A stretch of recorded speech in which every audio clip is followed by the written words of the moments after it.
Hi friends, ఈరోజు అయితే ఇంక నా లంచ్ ఏంటో చూస్తారా? చూడండి, బిర్యానీ, పొటాటో క్యాష్యూ కర్రీ మాట, బంగాళదుంప జీడిపప్పు, అలానే కచ్చంబర్ మాట, ఇంకా సేమియా కూడా ఇచ్చారు. సేమియా తినేసానండి. సో పక్కింటి ఆంటీ ఈరోజు చేశారన్నమాట. స్పెషల్ ఏమి లేదు, నార్మల్గా తినాలనిపిస్తుందని చేశారంటే అడిగి నేను ఏంటంటే స్పెషల్ ఈరోజు అంటే మామూలుగా చేశానని చెప్పి అన్నారన్నమాట. సో ఇచ్చారు. ఇంక ఇవైతే నేను హనీ వస్తే హనీ నేను కలిసి తిందామని చెప్పి ఉంచాను.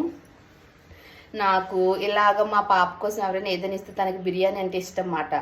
సో తను తింటుంది కదా ఇష్టంగా అని చెప్పి ఉంచాను. నాకు మా అమ్మమ్మ గుర్తుకొచ్చిందండి. మా అమ్మమ్మ కూడా అంతే. చిన్నప్పుడు అంటే నాకు తెలిసిన కానుంచి 10th క్లాస్ వరకు ఎవరు ఏమి ఇచ్చినా సరే మా అమ్మమ్మ మేము స్కూల్ నుంచి వచ్చినంత వరకు మా కోసం దాచేది. స్కూల్ నుంచి వచ్చాక నాకు అక్కకి కూర్చోబెట్టి తినిపించేది మాట. ఈవెన్ మా తాతయ్యకి కూడా పెట్టేది కాదు. మేమంటే అంతే